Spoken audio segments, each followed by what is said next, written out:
Good evening, you're listening to The Truth Tank, and I am your host, The Tank. This is episode 41 of The Truth Tank. I'm done with bashing Hollywood and the Oscars, and epic reviews on Jurassic World Dominion and Top Gun Maverick.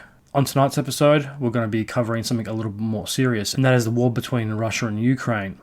We're going to be having a look at the background to the conflict, why it happened, why Putin decided to invade Ukraine. We'll also be looking at some of the potential consequences of the conflict and what it might mean on a global scale, as well as a very detailed history of Ukraine. We're then going to be moving on to a very detailed and fun look at the history of communism, how it came about, how it spread, why it spread, how it became popular in Russia, which eventually led to the rise of Stalin and the forming of the Soviet Union, and the very tainted legacy that it has left behind. The truth isn't always what it seems, and in the case of communism, this is definitely true. We'll round out the series by having a look at the annexing of the Crimea. I've been researching this episode since March 7th of this year, which if you're listening to this in the future, is 2022. A clusterfuck of a year all around.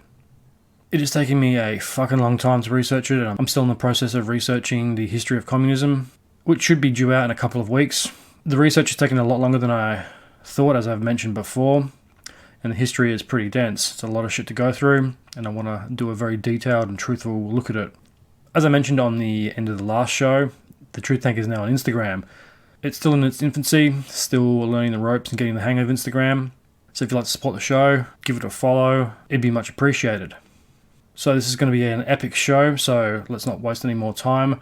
Let's just get straight into it. This is episode 41 of the Truth Tank. Russia vs. Ukraine, History and Backstory, Part 1.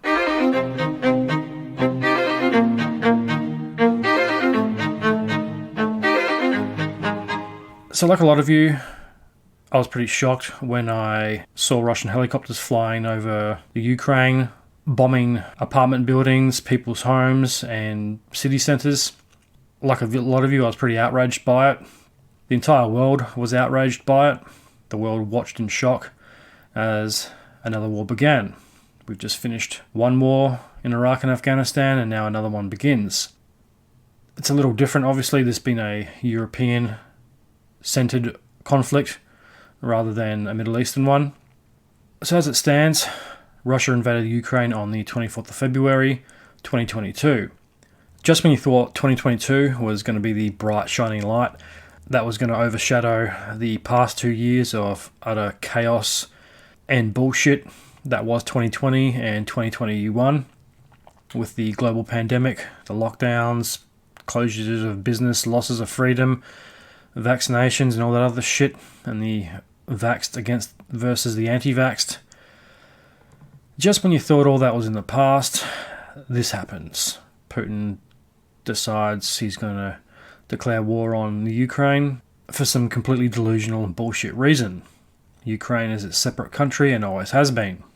Soviet history aside, it's been its own country for a while now and is not going back. And can you really blame him? And this is another example of a bully picking on a little guy. The only difference is the little guy is kicking the shit out of the big guy. It's eerily reminiscent of World War II. And just when we thought we've got over one conflict, another one begins. Hopefully this is not going to be a 20-year shit show like the last war, but it could have far-reaching consequences. Hopefully not global consequences, but for the immediate future, it doesn't look too good. It's just another chaotic event on top of 2 years of chaos, all perpetuated by one man's ego. While I was doing the research for this show, there was pretty much a new development every week. It seemed the longer the war went on, the more developments were made. It was looking a little bleak for a while, and it's been very hard to write this episode because of the constant changing and updating of the situation. As I'm writing this, Ukraine has the upper hand. They've made some very big pushes at restoring freedom throughout their country and pushing the Russians back across the border. So the UN, or as I like to call them, the useless nations. The big question you have to ask with that is, why isn't more being done? Are they just waiting for the US to do the dirty work like they usually do? They like the US to pick up the slack so they can blame them if anything goes wrong. So far, they haven't really done a hell of a lot. They haven't put very many sanctions on Russia, and I know it's a very complex situation They have to tread carefully with all parties. But when you think of it, like, why is Russia even in the United Nations? They just veto everything and just cause big problems for everybody. They just disagree with everything that's put forth. So why even have them in there? The world at large has been pretty outraged at what's happened and has supported the Ukrainians. So far there's been a lot of supplies and weapons that have made it through and into the hands of Ukrainian forces. But so far no one has sent troops in to help at the time of this recording. So it's probably not as easy as just putting boots on the ground and getting troops across the border, because if foreign troops enter Ukraine, then that would be more of an act of aggression as seen in the eyes of Russia, which could escalate things further. And Putin just loves to threaten and make these big grandiose threats about usually using nuclear weapons and all this other shit. I mean, he's probably full of it, but at the same time, you have to tread carefully with the madman. So let's get down to the background of the war. It kind of looks like Putin is trying to reform the Soviet Union in all its glory. Russia looks to be taking back countries that were once part of the former Soviet Union. The invasion of Ukraine is another military invasion of a ex-Soviet country. And this is nothing new. Russia has been eyeing off the Ukraine for a while. It has been invading countries that were formerly part of the Soviet Union on and off for the better part of 30 years. Pretty much ever since the Soviet Union collapsed in the early 90s, late 80s. The conflict really began with the annexing of the Crimea in February and March of 2014. A lot of experts speculate that this is Putin's Soviet dream. It's a new reimagined Russian Empire, like we've seen over the last 50 to 60 years. The communist threat isn't going away. You've got communist countries such as Russia and China, North Korea on the rise. They're not slowing down and they're not stopping, and they're still making the same baseless threats that they always have. He is picking and choosing elements of communism, the Soviet Union and imperialist Russia, combining them in this mashup of what he sees as an empire. He's trying to bring his new imperialistic Russian dream to reality. As we'll get to in part 2, communism, like Putin's imperialistic ambitions, are founded on lies. The world's reaction so far has been one in support of the Ukraine. Governments all over the world, as well as celebrities and billionaires such as Elon Musk, have pledged their support to the Ukraine and provided them with financial aid and logistic aid. My own views are probably much the same as yours. I favour Ukraine. I've never seen the Ukraine as part of Russia. I've always seen the Ukraine as its own independent and separate country. And I'm from a generation that doesn't know the Soviet Union. I think I was only pretty young when it collapsed. So the Ukraine, as far as I've known it, has always been the Ukraine. It's always been its own separate thing and never under the control of the Soviet Union. And obviously this goes without saying. Thoughts and prayers to everyone in the Ukraine. Keep fighting the good fight. And we can only hope that you restore freedom and take back your country. And show the bully that sometimes being the biggest and baddest isn't always the best. I mean, we are literally seeing a country fighting for its freedom to exist and to operate independently of a tyrannical, delusional dictator. And this is not a gripe against the people of Russia. There's many good people in Russia. And this is, when I say Russia or Russians, I'm not referring to the people protesting en masse or the people who aren't in support of the war. I'm referring to the Russian government and Putin's tyrannical regime. So this is the little guy versus the big guy. It's the righteous fight against oppression and tyranny, the right to exist, the right to freedom. I mean, this is obviously a concept that's not new. It's probably one of the biggest fights for a nation's freedom since World War II. Obviously, Iraq is a different story. There's a lot of conspiracy theories around the Iraq invasion, whether you're for them or against them. The conflict we're seeing play out now definitely draws parallels to Vietnam. We're seeing the smaller country, the smaller force, battling a gigantic superpower. It's fighting against a technologically superior enemy, and it's doing it with limited resources, such as lack of planes and a large air force and ships and navy personnel.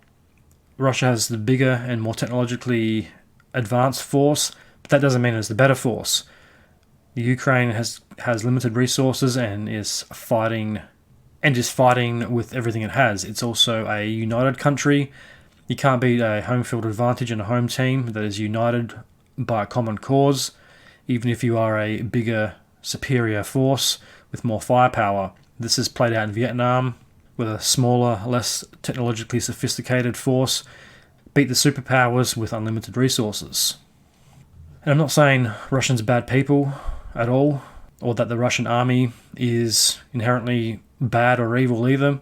There's elements within the Russian army that are fiercely opposed to the war and are refusing to fight and throw down their weapons. A lot of them don't even know what their mission is or that they're even at war. Some of them are even claiming that, quote unquote, they were on a training exercise. The truth is a hard thing to try and decipher now, so either one of those options could really be true. There are elements in the Russian military that are fiercely opposed to the Ukrainian invasion, and there's elements that are loyal to Putin and all for it. Same goes with the people of Russia. There's a lot of them that are fiercely opposed to it. Look at what's happened in the last couple of weeks with the mass protests all over Russia that spread all throughout the country. Russian leadership is where the blame must lie, and with Putin's decision to start the war in the first place, the real blame all comes down to him. He's been wanting to take over the Ukraine for a while, and he's finally done it. So all the responsibility lies with him. Some Russians don't have a choice. There's a lot of conscripts in the Russian military. And this is something that's played out in the last couple of weeks with Putin conscripting 300,000 men to bolster the ranks of the army. A lot of young people are fleeing Russia in droves and heading for the borders to avoid conscription in Putin's unjust war. They don't want a part of it, and rightfully so. I would probably do the same thing if I was in that situation. A lot of conscripts had no idea they were even in the Ukraine or starting the war. I mean, obviously, it goes without saying, there are elements in the Russian government that are pretty corrupt. This has been like this for a long time. It's part of the governmental culture. Just look at Putin's reign, for example. He wants to rule for life. He's jailed the opposition leader, Alexander Navalny. He's labelled him a terrorist. He's shut down any alternative media. Most of the media you see coming out of Russia is state-sponsored, much like North Korea and China. It's all in favour of his reign. And it's pretty obvious at this point he wants to rule for life. He wants to be the next Tsar and pretty much rule Russia until he drops dead. He wants to bring back this imperialistic dream, and he'll stop at nothing to do it. It's a very weird situation. You have some of the Russian Defense Force have no idea what they're doing or even where they are, and they don't want to fight. And you have other elements such as Russian Special Forces and military lifers, the die-hard Putin supporters and his private army of mercs who want to invade and cause chaos and will do anything to see this imperialistic dream come true. So this brings us down to Ukraine's president, Volodymyr Zelensky. If the world needs an example of how to be a leader in difficult times, they should look no further than Volodymyr Zelensky. I think he has done an outstanding job of leading his country. I don't think many people could have predicted what was going to happen. And he has done a pretty incredible job given the situation he's found himself in. All world leaders should take note. This is how you should lead a country and lead your people. And this is a guy who, up until recently, was a stand-up comedian and an actor. He played a president on TV, and now he's leading his country through some of the toughest times seen since World War II. I mean, he will go down in history as one of the great leaders of the modern day. He should be an example and a role model on how to be an effective modern leader. This is what a leader and a politician should be, and not a corrupt, selfish bag of shit like most global politicians and leaders. He's the comedian who became an actor, the actor who became president, and the president who defied a tyrant. And Zelensky isn't the only one who is leading his country by example and leading it from the front lines. The former opposition leader of Ukraine, Petro Poroshenko, has been helping on the streets.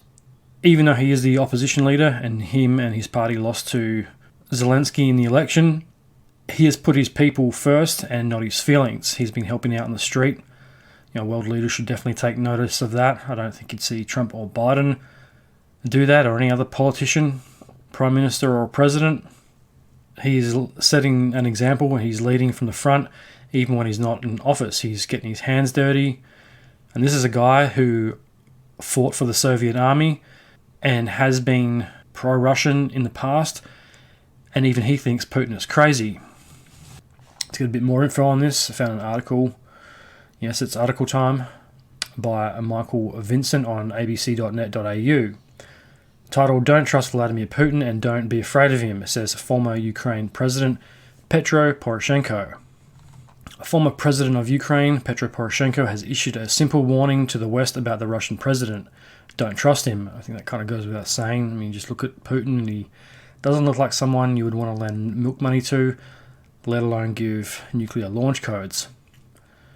Vladimir Putin, and this is a quote from Poroshenko, considers himself an emperor, very close to God, untouched by rules, international laws, and normal democratic human values, Mr. Poroshenko told 730. And some of the decisions and Putin's behaviour lately have pretty much backed that up. He seems to have no regard for human life or how many lives it's going to cost to bring about his Soviet wet dream.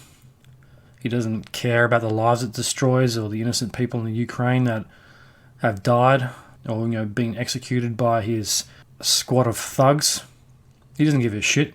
He's threatened nuclear war on the West several times now.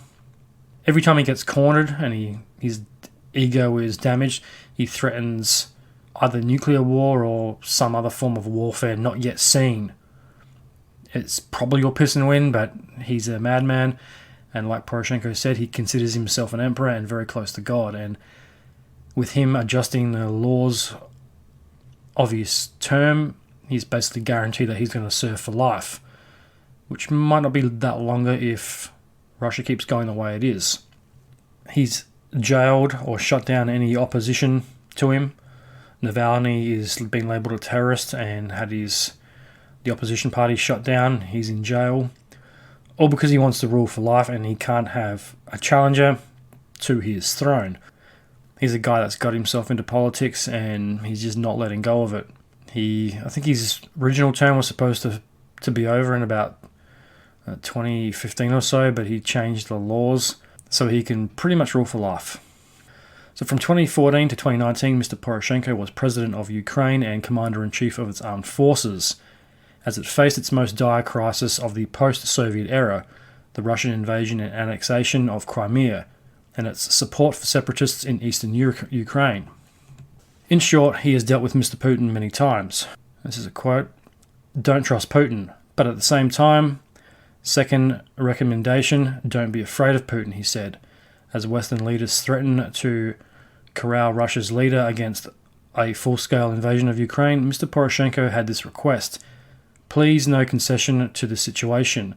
If you give him a finger, he will take the whole arm. It was Russian separatists who were blamed for shooting down MH17, killing 38 Australians. Yeah, the shooting down of MH117 is still a pretty sore issue. It's one that hasn't seen justice for the victims or closure. And the separatists blatantly shot down a commercial airliner, killing everybody on board. Rumours and the conspiracies were that it was designed to kill one or two Russian defectors on the plane. I mean, why wouldn't you just try to get them at the airport? Why would you bother shooting down a plane? They claim that it was over military airspace and they thought it was an enemy aircraft, despite the fact that it was flying at 30,000 feet, which is the required flying altitude of commercial airliners. Putin has denied any responsibility, even though there's video of the missile launcher being put on the back of a truck and quickly hurried out of the area. Russia has never claimed responsibility, nor has any justice being done for the victims of MH117. Putin and his government have yet to be brought to any type of justice for it and have denied all responsibility. So this guy's got a lot of blood in his hands. Mr. Poroshenko hasn't forgotten Australia's support for his soldiers. I want to thank the whole Australian government and the Ukraine diaspora, because in most critical years we receive a significant amount of assistance, including the clothes for military, boots, blankets, goggles, helmets, and that helped me equip my troops to protect our soil, Mr. Poroshenko said. And that's obviously referring to the early stages of the annexing of Crimea, where the Ukraine bolstered its military capabilities and trained a lot of soldiers to resist the Russian advances back in 2014. We'll cover that a bit later. Mr. Poroshenko is back in his home country and back in politics, despite facing charges of treason that he said were politically motivated. The most important thing is the unity of the nation, he told 730. As Ukraine's military and citizens prepare for an even larger military crisis, Mr. Poroshenko was quick and politely reminded foreigners that the conflict from 2014 never ended. In Western media, the annexing of Crimea was in the news cycle for a few weeks, a month or two, then it was dropped, and we haven't really heard much of it since.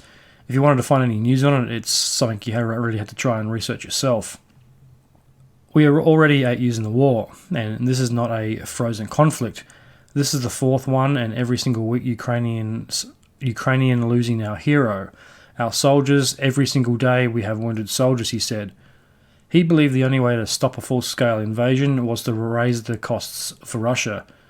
The UK and the US have already supplied anti-tank weapons. Mr. Poroshenko said anti-aircraft weapons would also help significantly. We are now in the important negotiation about the anti-aircraft missiles, and we should renew that practice for Lend-Lease from World War II, when American and Western world supplied us with the weapons. Increasing Ukraine's ability to shoot down Russian fighter jets is a deterrence, he told 730. It is a defensive weapon. The United States has threatened to cut off Russia from the international finance system and ban Russian gas via its Nord Stream 2 pipeline to Europe, and rightfully so. I mean, they shouldn't be allowed to sell commodities on a world scale and fund the war through legitimate business. I mean, it sucks for the people of Russia, but unfortunately, your leader has declared war, an unjust war on another country. This is one of the economic side effects of that. It's no different to Germany in World War II. But Mr. Poroshenko had other ideas to deter Mr. Putin, which Russia would see as provocation. The best answer for Putin's blackmail is very simple, he said. In the middle of this year, at the summit of NATO in Madrid, Ukraine and Georgia should receive a membership action plan. This is not the membership, but this is a very strong and effective stimulus against the Russian aggression. To do otherwise, he told 730, would be giving the Russian president veto power. And it's like I mentioned earlier, the Russians veto everything in the UN and make any type of decision very difficult. If a vote doesn't go their way, they just veto it, and it's kind of null and voided, and it doesn't go much further than that. And that's one of the real problems with the UN. That's why nothing ever really seems to get done. Unless you're talking about global pandemics and coronavirus, then all of a sudden the UN has a lot of power to get shit done. Funny about that. If you give a precedent to Putin, he will have a right to give the permission, green light or red light, to Ukraine for the NATO and for EU integration. I think Putin will reach their goals. Putin blackmailing is effective against all democracies, against the whole European Union, Mr. Poroshenko said. And there's a lot more articles, and these ones that have been written recently, and it doesn't really get a hell of a lot more positive. Some of the titles are pretty concerning. There's an article here titled US delivers response to Moscow's Ukraine demands after Russian warns of retaliatory measures. They're always threatening retaliation at the slightest resistance. I mean, you can't kick someone in the head, then complain when they want to kick back. And this is kind of what Putin's doing. He wants everything his own way. He wants to invade Ukraine again, but doesn't want anyone to intervene. He doesn't want the world to step in, even though they will. And as soon as the US or another superpower says anything, expresses any type of resistance, then he'll go on the defensive and claim retaliatory measures. There'll be this loose threat of using weapons or sanctions or whatever it is. It's probably just fear-mongering because he's got himself backed into a pretty tight corner at the moment. I don't think things are going the way he planned or anticipated. And I think his little empire is on the verge of crumbling, even more so than it already was. There's another one called A Russian Attack on Ukraine Possible Any Day Now, White House says. The one particularly interesting article that caught my eye, I haven't read this article or found it before. It's literally popped up. It literally popped up when I was reading the article during the recording process. It was posted an hour ago. It's 1:48 p.m. at time of recording. And this one's titled Chinese and Russian Warships Located Near Alaska in Bering Sea. That's interesting and very concerning. So let's have a quick look at what it's referring to. A US Coast Guard ship on a routine patrol in the Bering Sea near Alaska came across 3 Chinese and 4 Russian naval vessels in single formation. The vessels included a guided missile cruiser from China and a Russian destroyer. The patrol boat, known as a cutter called Kimball, discovered the vessels about 138 kilometers north of Alaska's Kiska Island, which lies between the US state and Russia. The Honolulu-based Kimball, a 127-meter vessel, observed as the ships broke formation and disappeared. Yeah, I bet they fucking did. A C-130 Hercules provided air support for Kimball from the Coast Guard station in Kodiak. This is a quote. While the formation has operated in accordance with international rules and norms, we will meet presence with presence to ensure there are no disruptions to US interests in the maritime environment around Alaska, Rear Admiral Nathan Moore said. The Coast Guard said Operation Frontier Sentinel guidelines call for meeting presence with presence when strategic competitors operate in and around US waters. Kimball will continue to monitor the area.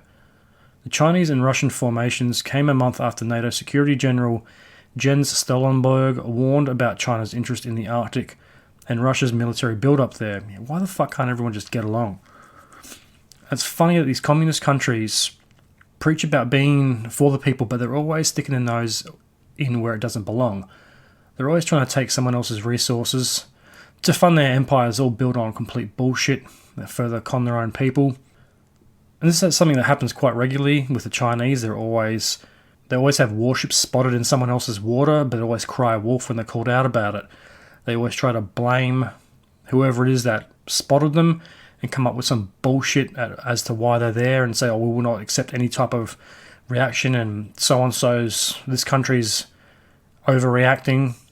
But yet you're the one that is causing the problem in the first place. You're illegally entering someone's waters and then crying wolf when you get caught out.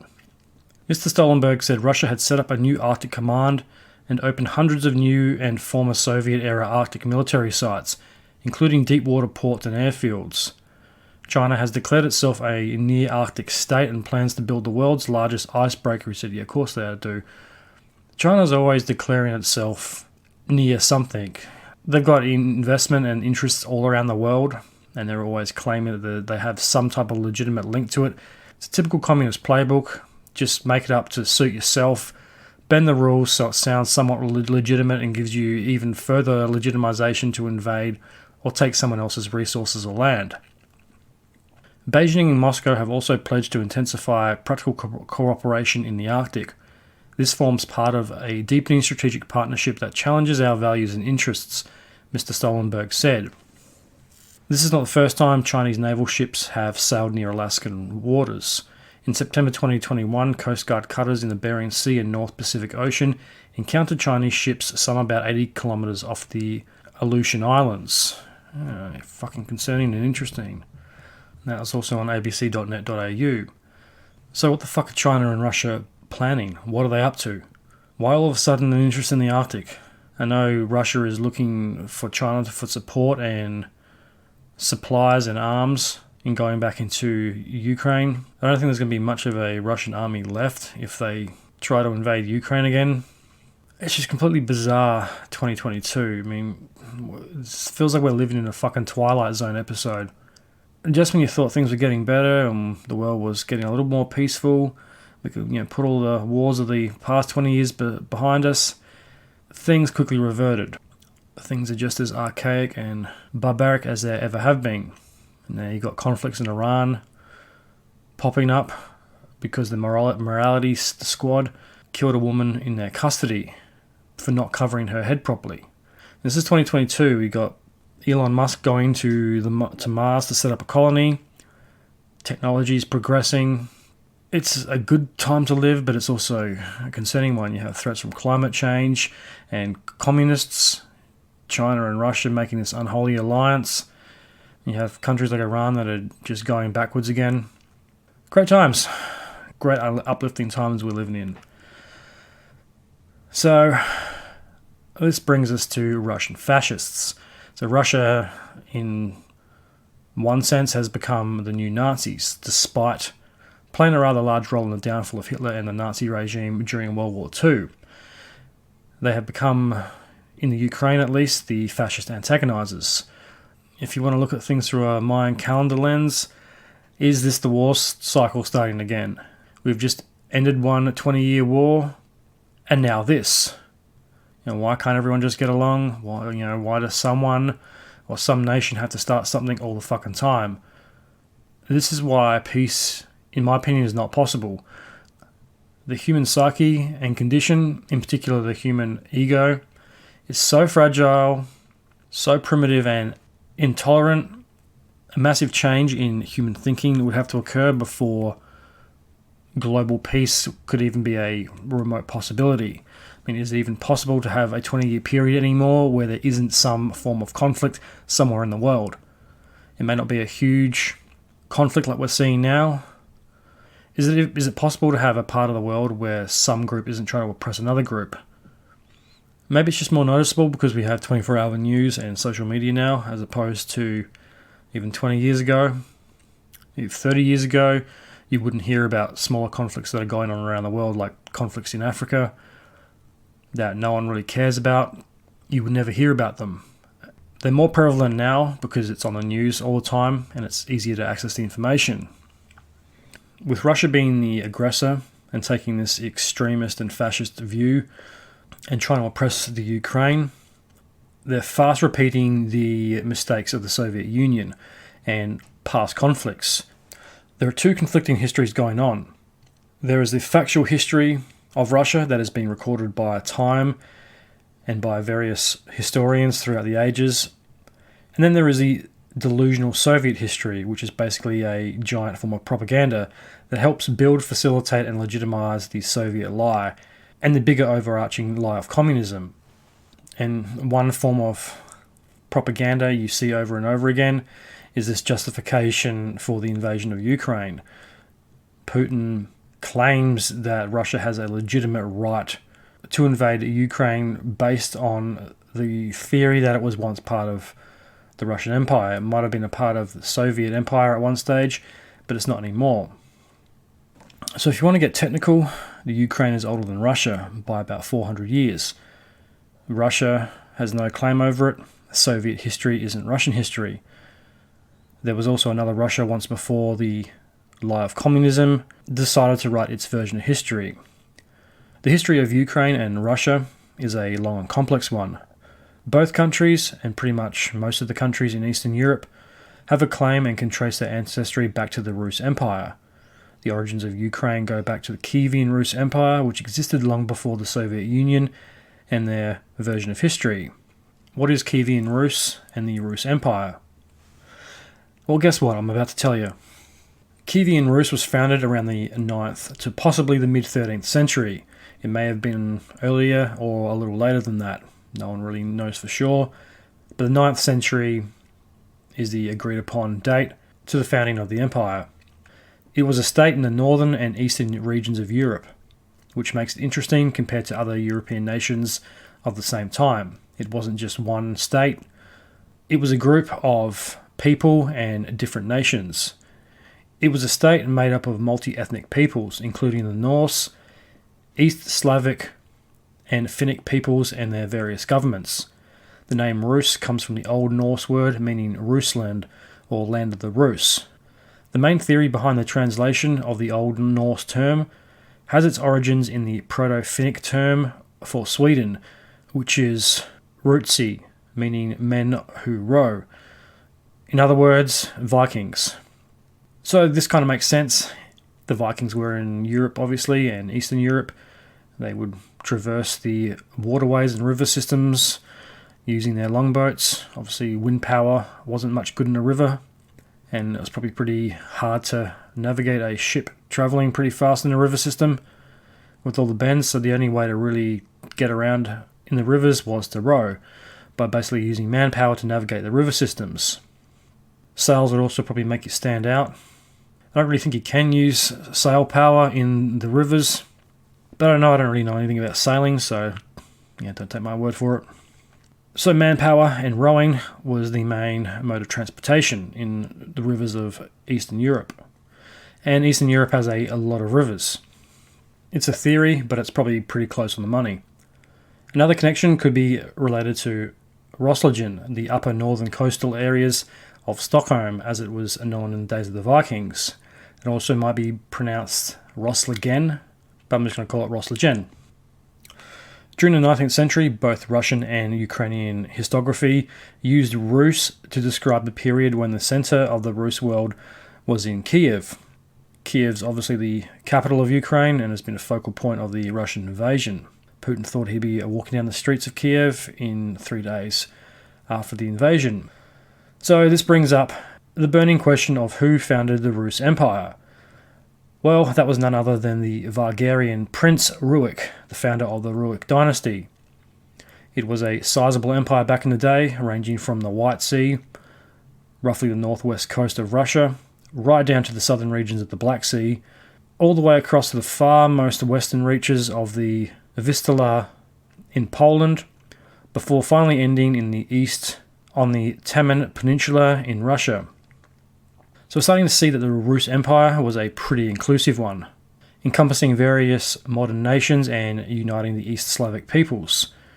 Ukraine, Russia and Belarus all claim a common ancestral heritage that has been traced back to the Rus Dynasty and Kievan Rus. Russia and Belarus both get their names from the word Rus as well. The story of the Rus Empire goes all the way back to Rurik of Ladoga. He lived from around 824 to 879 AD. Rurik was a Varangian. In other words, he was a Viking.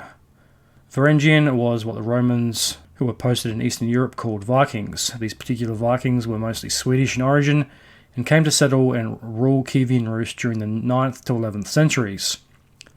The Varangians spread and settled the neighbouring regions of Belarus, Russia, and of course Ukraine. So Rurik was a chieftain of the Rus people. He is generally thought to be the founder of the Rus Empire and its first leader according to the primary chronicle, which was written in the 12th century by Nestor the Chronicler. It chronicles the history of the Slavic peoples and is our best source of information on that particular time period. Unfortunately, there aren't many other texts from the area covering the time period of Rurik. Nestor's accounts are pretty much the only ones we have to go by. The chronicle was written in Kiev around the year 1113. It has been added to over the centuries and debated by academics and historians, mainly due to its mistakes in dating and a few inaccuracies, but that's the same as most history texts that have survived. They're always going to be debated by academics. Nothing's perfect. There are probably some mistakes here and there and liberties taken, but it's the same as most things. All that aside, it's still the best source of knowledge on the origins of the Rus, and really the only surviving text from that time period. The chronicle opens with these lines. These are the narratives of bygone years, regarding the origin of the land of Rus, the first princes of Kiev, and from what source the land of Rus had its beginnings. So as the story goes, there were a few different tribes living in the areas before Rurik arrived, and his Varangians. Some of the tribes were the Chudes, roughly located in Estonia and northwest Russia, the Meris, Volga and eastern Finns, Veses of Vepsis, they were basically the Finns that were sandwiched between Russia and Ukraine, Kriviches of Belarus and Russia, and eastern Slavs. Rurik and the Varangians must have tried to attack or settle the area some years beforehand, because the Vagarians are kicked out of the lands and pushed back to the sea. The tribes that kicked them out seem to do a pretty good job and don't pay them a tribute. In the years after, the various tribes attempted to govern themselves and rule on their own, but they ended up picking fights with one another, which led to them agreeing to ask the Vagarians to come back and re-establish order and govern the land. And this is where Rurik comes into it. Rurik was the leader of the Vigarians, and in the year 860 to 862, he comes back to the area with his brothers, Cineas and Truvor.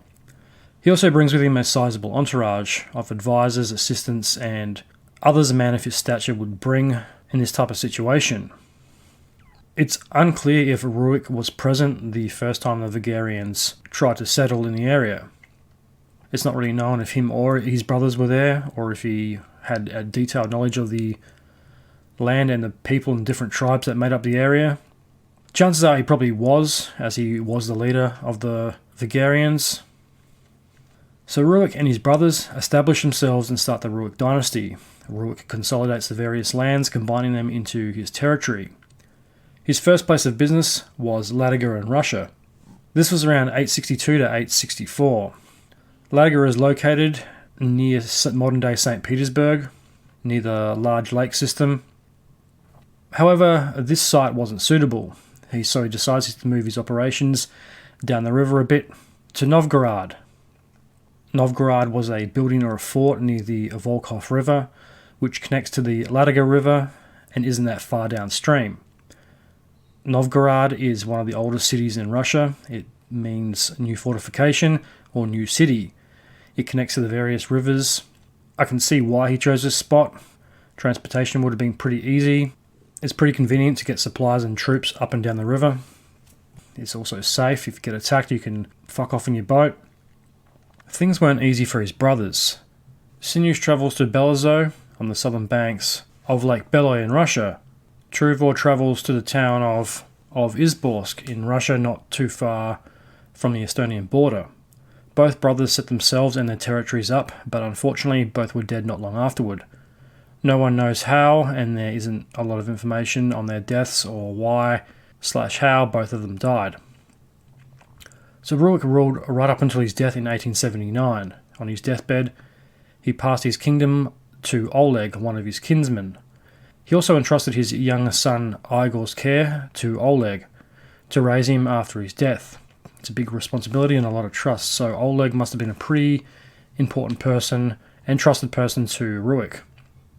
The saga of the Rus Empire continues with Oleg.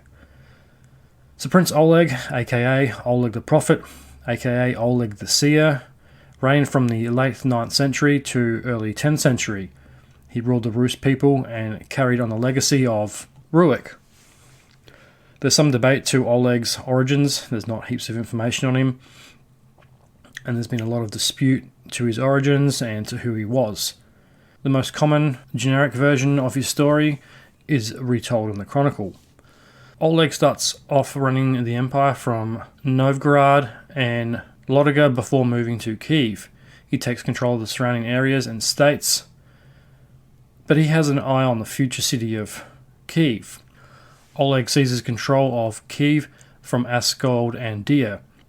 Asgold and Dia were sent to Constantinople by Rurik some years beforehand, but while traversing the river Dnieper, they came across Kiev and took it off the Polons, East Slavic tribes. Not knowing how they took it off of them, most likely wasn't without a fight. There's not too many people who would give up their land to a couple of foreigners. As it turns out, the Polons were paying tributes to the Khazars before Asgold and Dia arrived, so the Polons may not have been that disjointed at the arrival of the Norse brothers. In 882, Oleg travels to Kiev and meets with Asgold and Dia. According to the chronicle and legend, Oleg comes up with an elaborate plan to trick the pair and has them killed in the process. The details as to why have been debated over the years. But the most common theory is it was due to Asgold's baptism, and the killings could have been a sort of pagan payback for converting to Christianity, but then again, who really knows? So after he slays A&D, the city and surrounding lands are now his to consolidate. Oleg names his newly acquired city Kiev, claiming it as the new capital of the Kievan Rus Empire. Oleg was clever, and there was more than one reason why he wanted the city. He didn't just get the other two out of the way for no reason. He chose to make Kiev the new capital due to its strategic location. It was just close enough to key areas such as the Mediterranean, parts of Europe and beyond, and it was a prime location to stage an invasion or an attack, and Kiev provided a convenient spot in which to do so. After a few years setting up his new state, Oleg decides to do that. He launches a full-scale military attack on Constantinople. In 907, he does exactly that. According to legend and the chronicle, Oleg and his forces set sail for the Byzantine Empire. Oleg assaults the city of Constantinople, but decides to wait until the winds were just right to let the sails loose, and as the story goes, the boats spread their sails and headed towards the city. The boats also apparently had wheels attached to them, go figure. When the sails were filled, the boats were pushed up onto land by wind power and headed straight for the city. It sounds like a good story. I'm not really sure that would have actually happened. Might have to try that on Mythbusters.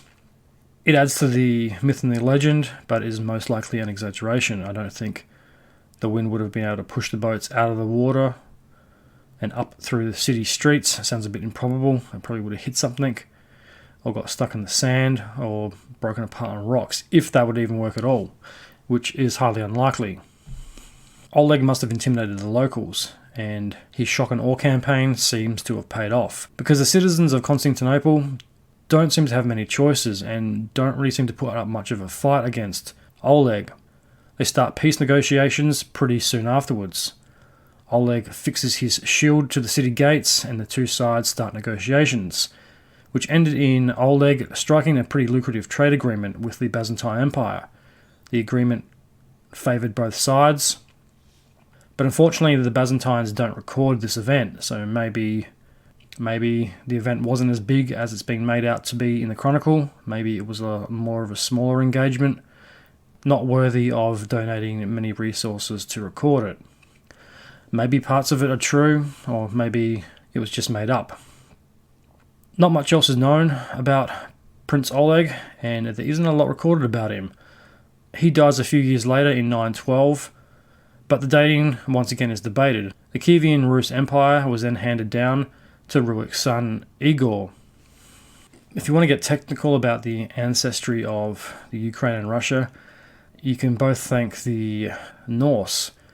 Both countries seem to have a pretty fixed history with Norse settlers. The Ukraine, if you want to get technical, has been around longer than Russia by about 400 to 600 years. And as I said, there is a big difference between Russian history and Soviet history. Putin chooses to ignore real history in favour of the altered Soviet imperialistic Russian version. To dive in this further, I found an interesting article titled "Vladimir Putin Points to History to Justify His Ukrainian Invasion, Regardless of Reality." It was published the 8th of March, 2022. It was published a day after I started writing this. It is by David Roger Maripius, a distinguished university professor of Russian and East European History, University of Alberta. I found it on theconversation.com. Vladimir Putin's interest in history is well known. He has accused Poland of starting the Second World War. Interesting. Didn't know Poland was behind that. He maintains that the Soviet Union liberated the Western world from Nazism, and any discussion over that view is historical revisionism. Interesting. I thought the liberation of Nazism came from a joint Allied effort. Didn't know it was just Russia. I knew he was quote-unquote into history, but I had no idea it was even that delusional. So by that definition, every history book written about World War II has been incorrect then. I might have to get one of those new revised Russian versions. His focus has been four-pronged. First, like the narrative of the former Soviet Union, Putin regards the 10th century Kievan Rus state as the foundation of modern Russia, Ukraine and Belarus. A statue of the first prince to embrace Christianity, Volodymyr, in Russian Vladimir, was erected in Moscow in 2016, a provocative counter to the much older one that is in Kiev since 1858. In this way, Russia challenged Ukraine's historical legacy as the first of the Eastern Slavic states to embrace the Orthodox religion. Second, Putin perceives the period of the Russian Empire spanning 1721 to 1917 as a positive phenomenon. In March 2014, when Russia annexed Crimea from Ukraine, He made reference to the return of the peninsula to the Russian harbour, in parentheses, and to the revival of what he termed the Ruski Mir, Russian world, demonising Ukrainian nationalism. Putin's third focus is Ukrainian nationalism from the 1930s to the early 1950s, particularly the wing of the Organisation of Ukrainian Nationalists, the OUNB, led by Stepan Bandera after 1940 and the 1942 formation of its military, the Ukrainian Insurgent Army, the UPA. At certain points, both the ONUB and the UPA collaborated with the German occupying forces, and the UPA fought Soviet security forces in a protracted conflict in western Ukraine until the early 1950s. The war was brutal, bitter, and nothing was yielded by either side. The Soviet Union had superior forces and eventually prevailed. Roman Shukayevich, the commander of the UPA, was killed in a skirmish near Lviv in 1950. Bandera was poisoned by Soviet agents in Germany in 1959. The Russians have probably got to come up with better ways of assassinating political figures. They always seem to use poison. They poisoned Navalny a couple of years ago. There was the poisonings in the UK several years ago. That's interesting. I didn't know there was a conflict between Ukraine and Russia in the 1950s. There's a lot of European history that isn't common knowledge unless you're really into history or you study it. You probably don't know these conflicts ever even took place. The Soviet Union subsequently demonized both the ONUB and the UPA, portraying them as Nazi collaborators and traitors to their country. But in the Ukrainian diaspora of North America and Europe, they were heroes and fighters for Ukrainian independence. So interesting. So we're starting to see Putin build this narrative around quote-unquote Nazism in Ukraine. So he's using two groups that were fighting the Soviet Union, and probably rightfully so. They're probably fighting for the same reasons that Ukrainians are fighting for now, to liberate themselves from oppression. So we're starting to see this narrative build around Nazism.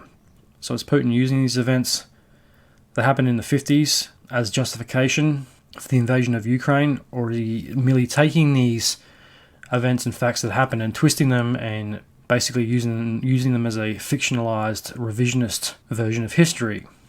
It's interesting. So like I said, I didn't know this prior to reading this article. So it does shed some new light on where the Russian idea of Ukrainian Nazism has come from. And maybe there was some validity to the UPA and the ONUB being brutal or quote-unquote fascists. It did say in the article that they did work with the German occupying force, but was that the lesser of two evils? Did this group work with the German occupying force to fight what they saw as a more brutal and oppressive force, or was it because they just simply didn't like the Soviets or the Russians? Putin's fourth focus was centered on 2014, when the Maidan Ukrainian for Central Square uprising reached its peak in Kiev, and other cities and the UPA red and black flag appeared on the streets among the array of blue and yellow Ukrainian flags. The right sector of the political party, Sovbada, both from the far right political spectrum, entered the conflict. The protest turned violent, and ultimately the president of Ukraine, Viktor Yankuchev, fled to Russia. I think I'm saying that right. Probably haven't pronounced any of those names right so far. According to Putin and his associates, quote-unquote neo-Nazis had taken over Ukraine in a coup d'etat. The assertion was used specifically to justify Russia's annexation of Crimea.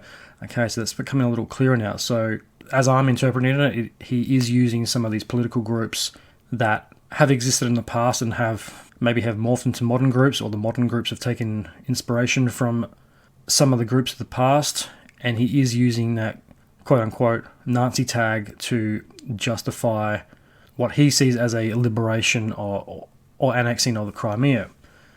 Because that's the thing he always claims, is that he's saving Russian Ukrainians from Nazis, and there's a lot of Russian troops that have brought into the propaganda who think that the country is overrun by Nazis and that they're saving the innocent Ukrainians from this Nazi oppression, where in reality the oppressive force is the Russians, who are committing some of the same war crimes and atrocities that the Nazis did in World War II.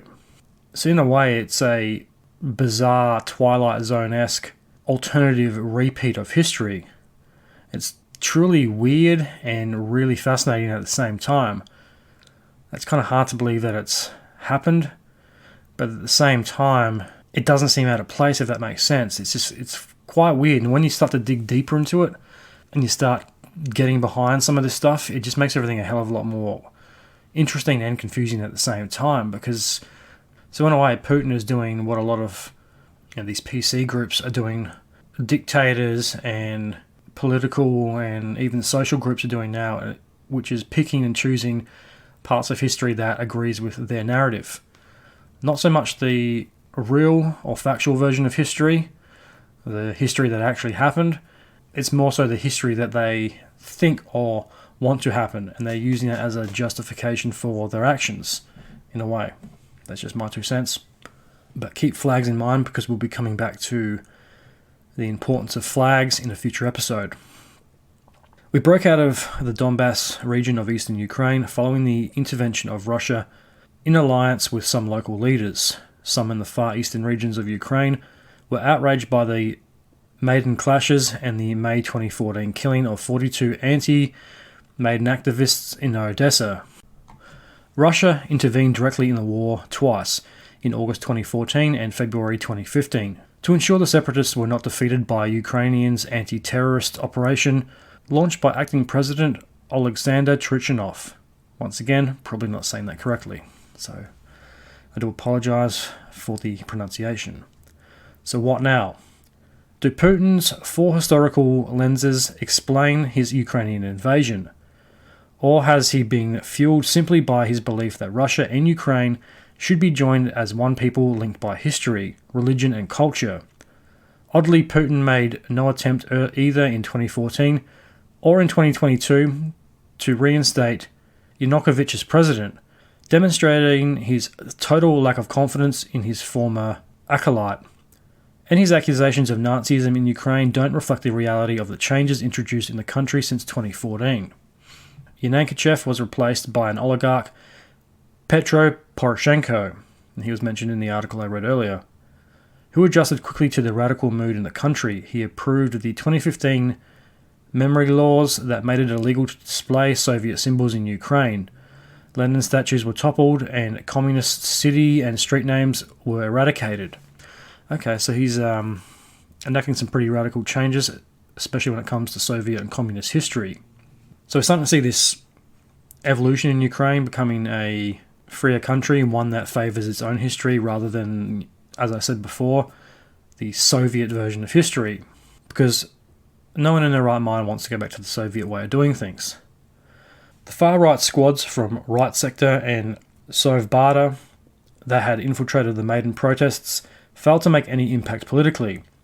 And that's not a Ukrainian thing either. We see anarchist groups infiltrate every protest around the world. There's always a far right or a far left or an extremist or anarchist group that always infiltrates what are up until then pretty peaceful demonstrations or protests against the government or whatever people are protesting against in that particular country at that time. So that's not something that is really that new. That happens everywhere. And it's probably going to happen in the protests in Russia that are going on at the moment. They were also negligible in the 2019 elections when Volodymyr Zelensky, a TV comedian with no political background, defeated Poroshenko in a landslide. They won the seat between them when his hastily constructed centrist party, Servant of the People, swept parliament.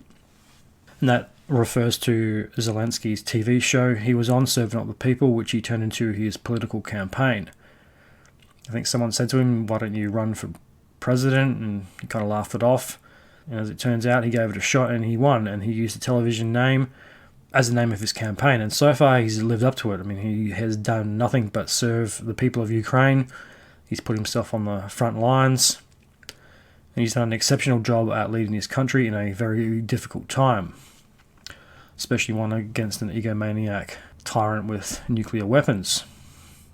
A lot of communist countries, they always use the People's Party, the Democratic People's Party, Servant of the People. They use those of the people titles very interchangeably, and they use them all the time, and they never ever serve the people. It's always for the top elites in charge. So Zelensky is definitely breaking the mold. He's a legitimate servant of the people, and that's basically what a politician should be. They should serve the people. They shouldn't serve themselves or any group or entity's agenda. So what does this all mean? As an independent country, Ukraine has suffered from corruption, poverty, and violent periods. But Putin's accusations hardly describe today's reality. Yeah, and that's exactly right. What European or Western country in the world doesn't have some type of extremist element or, quote-unquote Nazi group? I mean, white supremacists exist in pretty much every Western and European country in the world. Wherever there's white people, you'll find a white supremacist group, a hate group, a Nazi group. Ukraine is probably no different, but it probably doesn't have any more or less than any other country in the world. I mean, Germany still has neo-Nazis and white supremacists. There's a lot of right-wing groups that have popped up all around the world, especially in recent years. Italy's new Prime Minister is very right-leaning. Right-wing governments are being elected because the people see that as a way of combating what is happening with economic migrants coming from the Middle East and Africa into Europe. And I'm sure the left has their own version of that. The Ukraine is no different, and I'm sure the Ukraine isn't overrun by Nazis as Putin claims it is. Is he using the Nazi card as a very poor excuse to invade an independent country like Ukraine? Ukraine is more democratic than Russia, and I don't think there can be any debate about that. Ukraine hasn't conscripted 300,000 men who want nothing to do with the war to bolster its dwindling numbers. Ukraine has had some political corruption and troubles in the past, but Zelensky won a democratic election fair and square, where Putin, on the other hand, rigs elections and changes laws so he can rule for life. And the referendums we're seeing in the annexed parts of the Crimea and Ukraine are completely falsified and rigged. There's no way they can be taken as legitimate. There's soldiers forcing people to vote for Russia, and that will probably be justification for him to re-invade the Ukraine. The reason some of these regions want to be part of quote-unquote Mother Russia is because being a part of Russia affords them protections. And if the Ukraine attacks what Russia sees as rightfully Russian territory, it claims it's going to defend those areas with military force. So whether that happens or not, it remains to be seen, but you never really know when it comes to Putin. Ukraine is more democratic than Russia. It holds regular elections, and there is relative freedom of speech and assembly. This supposed neo-Nazi regime is led by a Russophone Jew from eastern Ukraine. Putin's view of Ukrainian history and current forces in Ukraine is deeply, perhaps deliberately flawed. End of article. And I would agree with that. I think, he's, like I said before, he's picking and choosing the parts of history he likes, and he's choosing to hear the side of history that he wants. So speaking of revisionist history is a dangerous thing. It could have potential consequences. You can't just pick and choose the facts that you like or that align with your narrative. One, it's untruthful. Two, it tells a one-sided version of history. And three, it's just bullshit. Revisionist history and its consequences. Hollywood should really take note of this. What can happen when you try to change or alter history, or when one nation wants to change its own history in favour of another version of it, where it is the hero and another nation is the villain. Let's use the quote-unquote Nazi card as justification to invade someone else's country to liberate the quote-unquote oppressed people of the invading country. I mean, Hollywood loves to change history and narratives, even the smallest details they like to tweak. I mean, this is a bit off topic, but that new movie that's causing a lot of controversy, The Woman King, I mean, the title sounds stupid. The Domi tribe, which she is portraying the woman king of, used to sell slaves. They used to sell other African tribes to white slavers. That's a little historical fact that the film fails to mention. From what I've heard, it doesn't present those facts and is more of a fantasy action film. While that in itself is fine, I mean, movies are a creative art form, so have at it. Change history, but make it clear that this is not fact. This is not trying to stick true to historical facts, and it is a fictional narrative. Take a movie like 300, for example. It's a real event with people who really did exist, but you're mythicizing the events. You're making them more fantastical than they probably were in reality. You're changing the story, and what happened is still the same. It's just, Spartans didn't fight in leather jocks and capes. They were quite heavily armoured. There wasn't gigantic war rhinos and elephants. The numbers of Xerxes' forces weren't as high. Xerxes wasn't 9 foot tall. Things like that. That's a different thing altogether. That's adding a more creative element to a realistic story. If you take a World War II movie based on a battle or particular event and you start changing things, then that's not really an historical take on history. And I know a lot of those true stories are, they say, based on true stories. Yeah, it's fine. You can change some details here and there, but the overall event has to have taken place. In short, revisionism, especially historical revisionism, is dangerous. You see what happens when one group starts calling another group Nazis with no basis for the accusation, like the extreme left has. Everyone, according to them, are Nazis, including Jews and black people, which doesn't make a lot of sense and is a complete bullshit thing to say.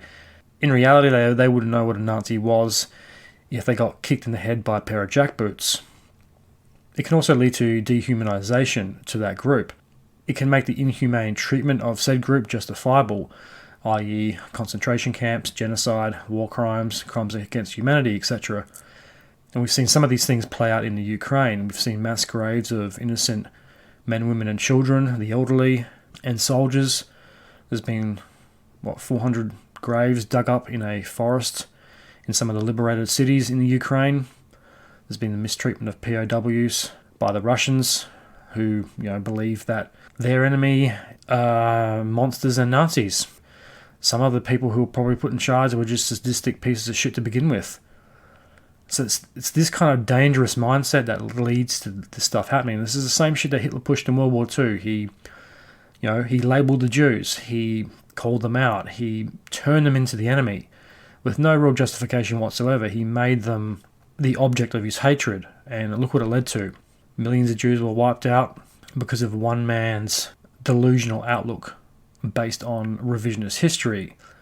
Hitler may not be so much revisionist history, but he saw the Jews as inferior and the reason problems were happening in Germany and Austria, which were untrue.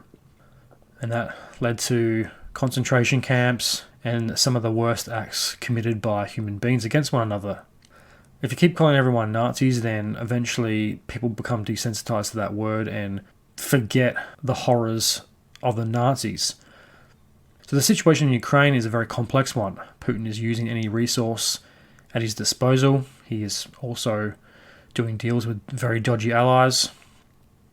It also makes me wonder, is this why he was in Syria a few years ago? Has he been planning this for decades? Has he been gradually eliminating all opposition so he can have complete control? Russia and China and a lot of communist countries very rarely help other nations out of the goodness of their own heart. They usually want something in return. It's usually weapons, money, land, power, or resources.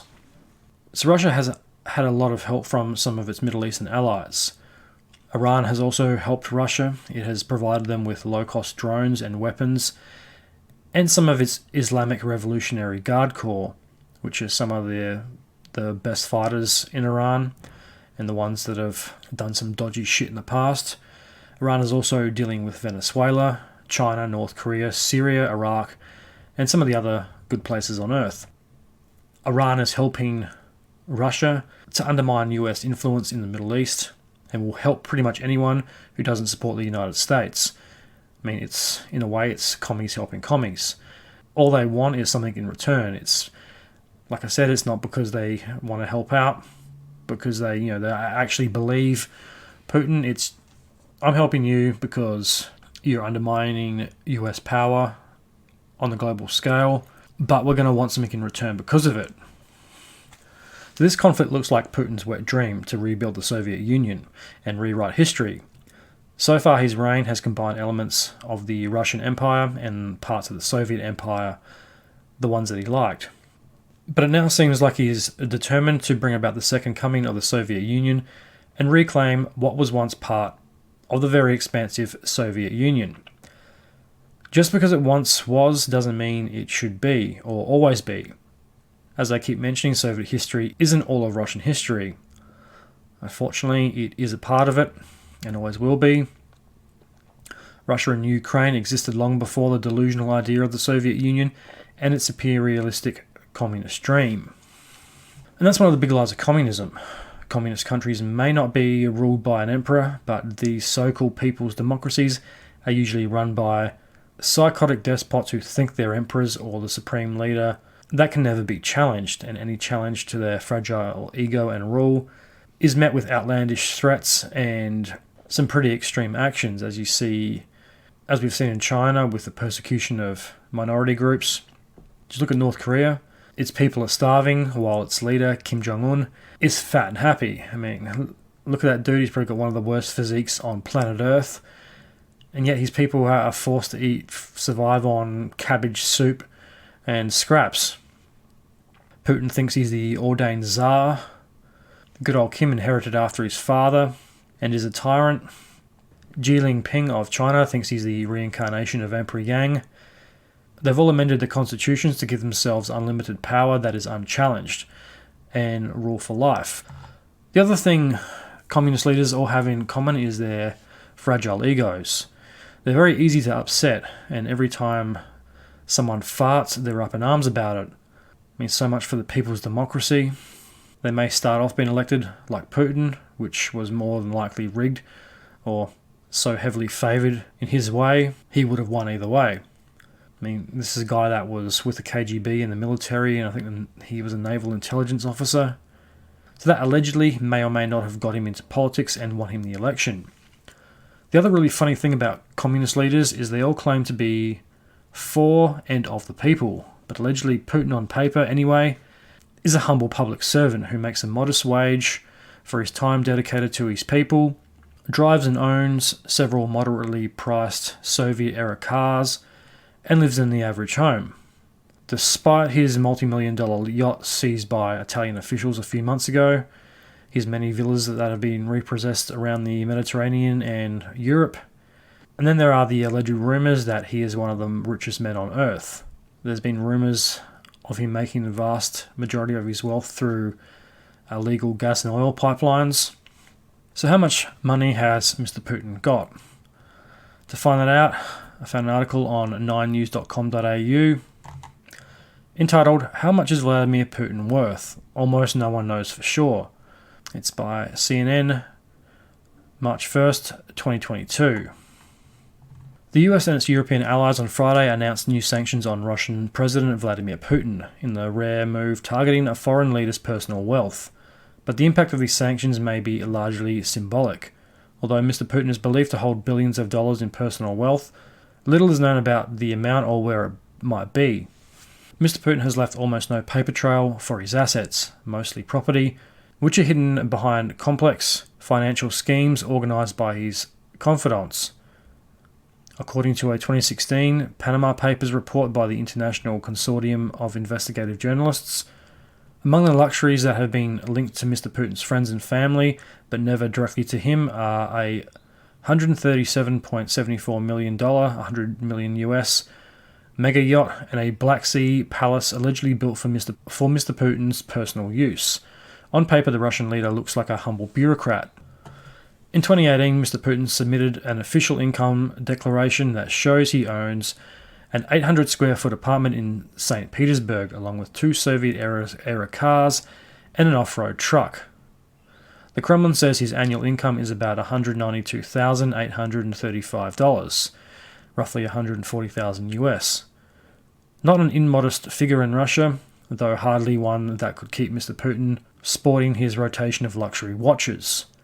Putin's visible watch collection is worth multiples of his official salary. Interesting. Must be some expensive timepieces.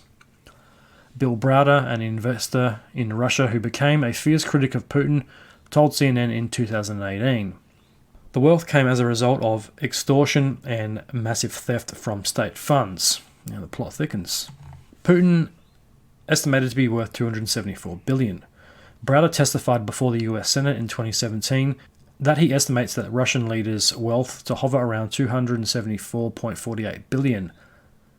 200 billion US in assets. Yeah, watch out, Elon and Bezos. Putin's coming for you. Which would make him among the wealthiest people on the planet. One theory of Mr. Putin's wealth suggests that he has strong-armed Russia's oligarchs, threatening them with arrest or worse, unless they fork over cash or stakes in their companies to him. Still tracking his wealth has proven next to impossible. Forbes magazine, which counts sleuthing the personal fortunes of the world's elite as part of its core mission, said figuring out Mr. Putin's net worth is probably the most elusive riddle in wealth hunting. Yeah, interesting. So if he's stealing from oligarchs, one, he must have had a lot of power or dirt on them to be able to manipulate them and get their money off of them in the first place. He must have been allegedly doing some pretty dodgy shit. I mean, how does he know that? And how has he avoided being assassinated himself? Because the oligarchs don't fuck around. And if things keep deteriorating in Russia, which they probably will, the oligarchs may have some payback for Mr. Putin. And they have been pretty affected by the sanctions placed on Russia by the global community. A lot of oligarchs have had their bank accounts and assets frozen by the global community. The owner of Chelsea Football Club has had to sell his beloved Chelsea because of the war in Ukraine. So these are a lot of rich people who don't have access to their money. I mean, their frustrations are going to boil over at some point. But just because the general public doesn't have a good sense of where Putin's assets are hiding, we can assume that the US and EU intelligence agencies and law enforcement agencies have been tracking his assets for years, said Ross S. Delston, an anti-money laundering expert. If the US government, along with the EU, were to get serious about going after his assets, there'd be a lot of targets to hit, Mr. Delston said. They'd be all over the world, certainly within the bounds of the EU and the US. But would freezing Mr. Putin's assets deter him from continuing the attack on Ukraine? Almost certainly not. We're not talking about stopping anything, Mr. Delston said. We're talking about punishing him.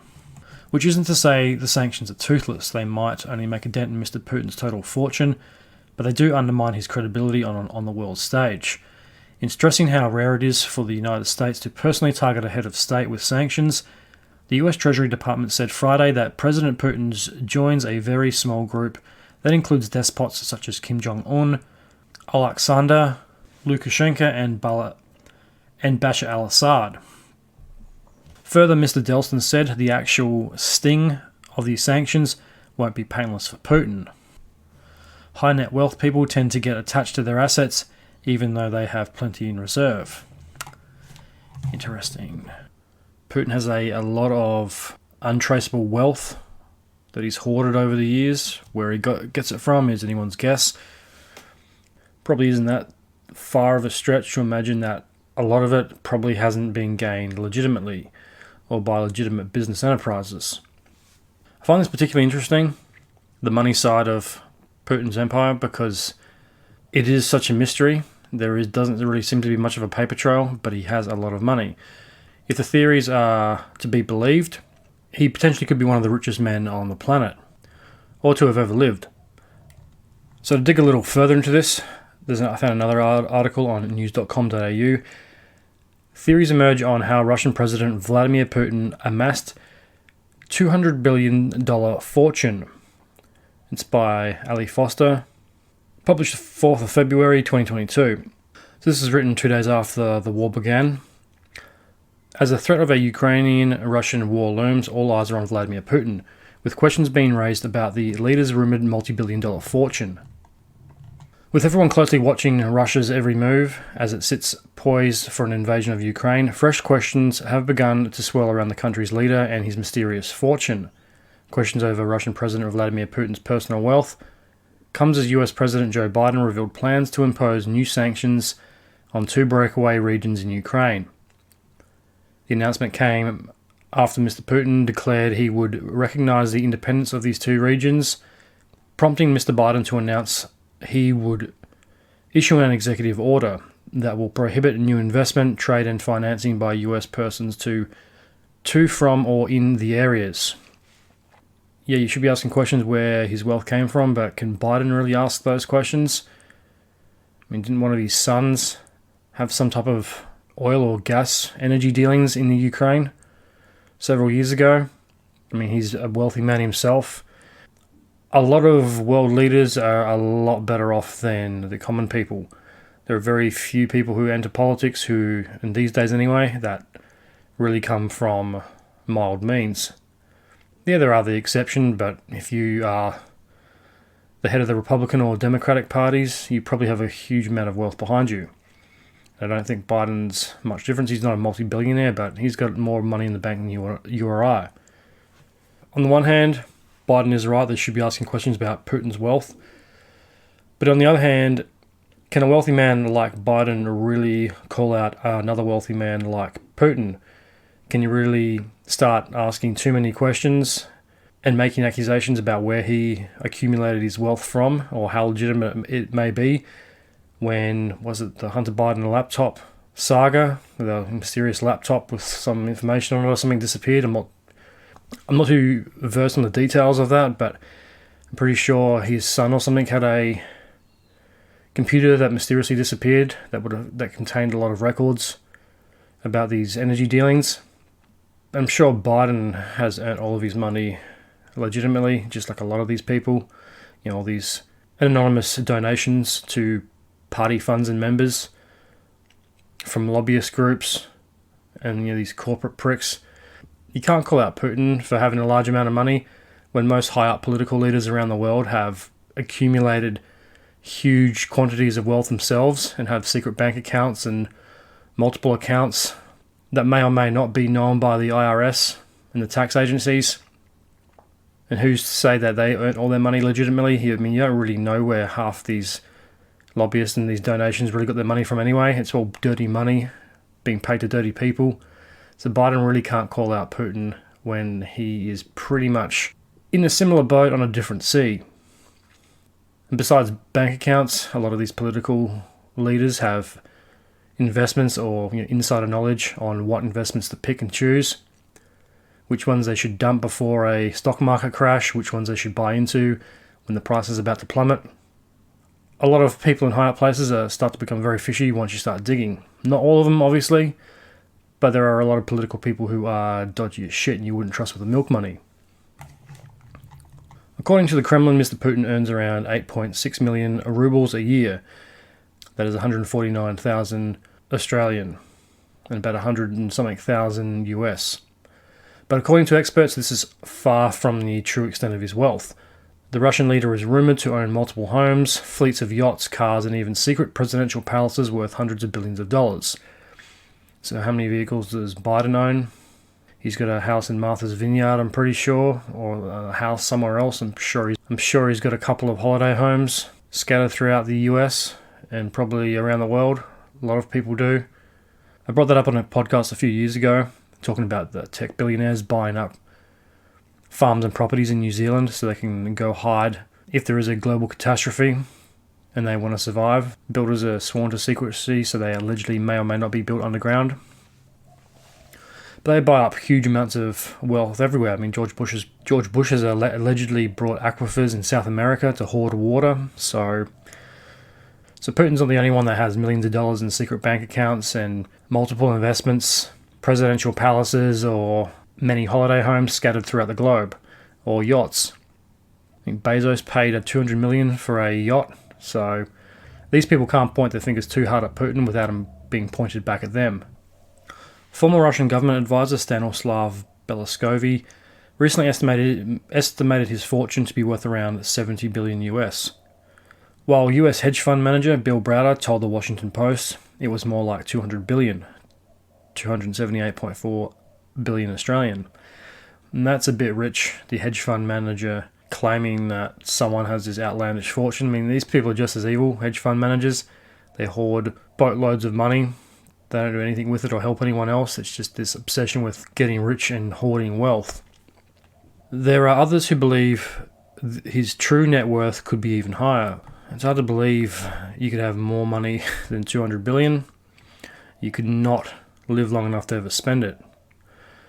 Top theories on how Putin made his money. A recent investigation by Forbes has uncovered 3 main theories into how Mr. Putin amassed his multi-billion-dollar fortune. One theory relates to Russian oligarch named Mikhail, I'm going to probably mispronounce this name, Khodorkovsky, who was once believed to be the richest man in Russia, with an estimated $15 billion fortune. In 2003, he was imprisoned on charges of fraud and tax evasion, accusations which he continually denied. It was widely accepted that Mr. Putin was behind Mr. Khodorkovsky's imprisonment, with his arrest coming just months after he criticised the Russian leader over state corruption during a meeting. Mr. Khodorkovsky's fortune was frozen and his hugely successful company was broken up. This is a pretty similar thing that's happening to Putin at the moment and a lot of oligarchs around Russia. Their assets are all being frozen by governments around the world. Mr. Browder believes Mr. Putin may have used his arrest to cut deals with all the other wealthy Russian oligarchs. And this is a quote by him. "The deal was, you give me 50% of your wealth, and I'll let you keep the other 50%, Mr. Browder told Forbes. If you don't, he'll take 100% of your wealth and throw you in jail." Browder described Putin to the US Secretary Judiciary Committee in 2017 as one of the richest men in the world. "I estimate that he has accumulated $200 billion of ill-gotten gains from these types of operations over his 17 years in power," Mr. Browder said. The second theory is that Mr. Putin grew his wealth by using his government influence to help his close friends and family earn money. Forbes suggests that those in his inner circle then offer him cash or stakes in the companies they acquire as a result of his help. Many of the Russian leader's childhood friends and close allies have gained a vast amount of wealth over the years. You know, it's interesting. The plot thickens a little bit. Putin's a very interesting character. He kind of comes onto the political scene and pretty much just dominates it. So how does he help them once he's in the government, and how did he become so powerful in the government? Might have to do a episode on Putin. It's got my curiosity piqued. So if he helps his friends and family get rich through companies and investments, and then they give him a cut of those profits, 10, 15, 20 years down the track, that'd have to be some pretty successful companies to amass that type of fortune. You'd have to have a lot of family and friends he had helped out, and that's a lot of covering stuff up in the government you'd have to do to not create a paper trail or get anyone to catch on to what you were doing. I'm not sure that is as practical as it sounds. The first theory, him ripping off the oligarchs, is probably more realistic, but at the same time you've got to have balls to do that, because these people don't fuck around when it comes to money, and once again, he has to be pretty politically powerful to be able to intimidate and rip off some of the richest men in Russia. So it kind of all comes back to him having a lot of governmental power, but how did he get that power? Did he just rise through the ranks? Did he know the right people? Did he just take what he wanted? Or is there a deeper, more sinister way he accumulated his money and got into politics? For example, his former son-in-law, Kryly Shamalov, became a billionaire at 34, after being allowed to borrow money from private banking company Gazprombank, so he could buy a 17% stake in the company Sibor from one of Mr. Putin's friends, Gennady Timchenko. Probably didn't pronounce any of those names right. Another one of Mr. Putin's friends, Agday Rottenbergum, received more than $7 billion in various state contracts in the lead up to the 2014 Sochi Olympics. Yeah, interesting. The third and final theory is known as the bluster model, according to Forbes. This theory explores the possibilities that Mr. Putin actually doesn't have vast amounts of mysterious wealth, and instead just likes people to think he does. That one would be probably the most outlandish theory, but could also be the correct one. That seems so over the top that it could actually be true. If that is true, he wouldn't be the first famous person in history to pretend to be super wealthy when they're actually not. There's many people around the world who pretend to be rich and famous who in reality don't have 2 cents to rub together. And it wouldn't be the first time someone's tried this tactic. Bloomberg columnist Leonard Bershitsky suggested that the Russian president actually has no need for personal wealth when he wields such power. Yeah, that's a good point.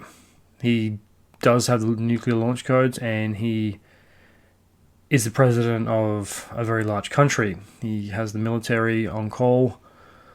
He has his own private army. He probably doesn't need super yachts and presidential palaces everywhere when he does have that type of power. And that's kind of, I think, more scary than him having vast amounts of wealth and being a president who wields power. I think him commanding such power without the money is more terrifying than if he was rich wielding the power. Because if you're rich, you can make anyone do whatever you want. You can pay people off. You can alleviate a lot of problems by having a lot of money. But if you aren't super wealthy and you got that power and you can still get your own way and you can still get people to do what you want, that is real, unharnessed, and terrifying power. He has the whole country at his beck and call, Bershitsky wrote in 2013.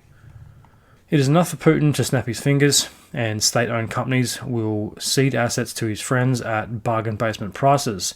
A whisper from him and the wealthy private businessman will chip in for the lavish refurbishment of a presidential residence.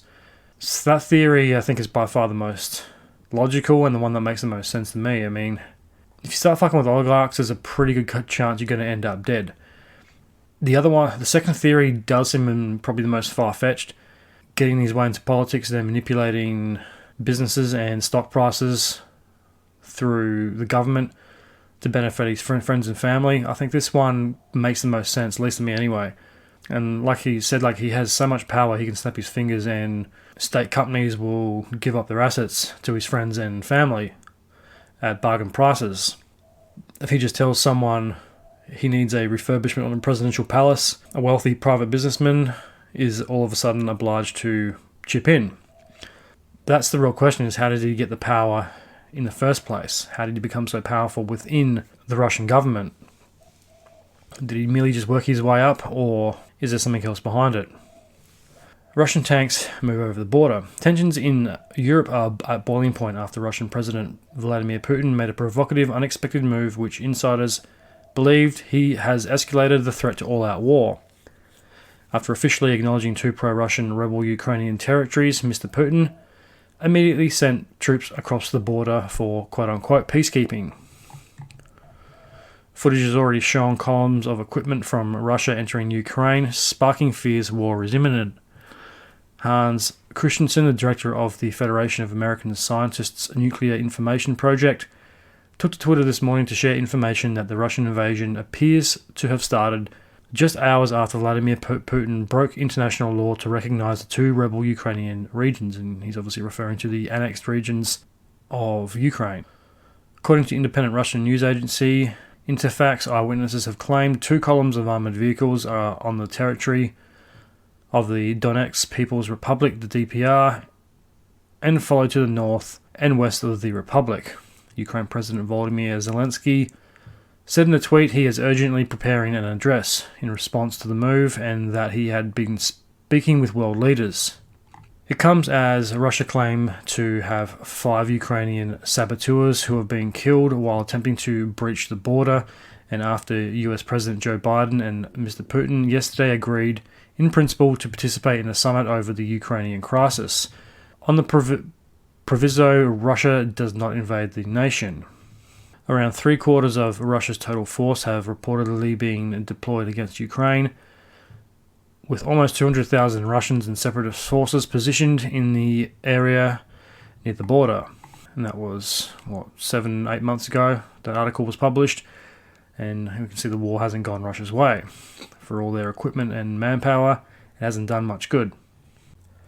I think we'll leave it there for today. We'll pick it up in the next episode. We'll continue our epic look at the history of Russia and communism and the Soviet Union on the next episode. A big thank you to everyone who listened. An even bigger thank you if you listened to the end. If you'd like to support the Truth Tank, there's a couple of things you can do. Head on over to the Facebook page, follow and like it. Follow the new Truth Tank Instagram page. Rate and review the podcast. It helps the show grow and get found.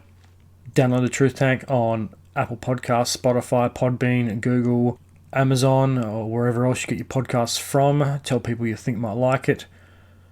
Help spread the word. Tell your friends, family, people at work. Help get the Truth Tank out there. And I'll be back in a couple of weeks with part 2 of our epic look at the history of communism and the Soviet Union. But until then, I'm the Tank. This is the truth. May the truth be with you.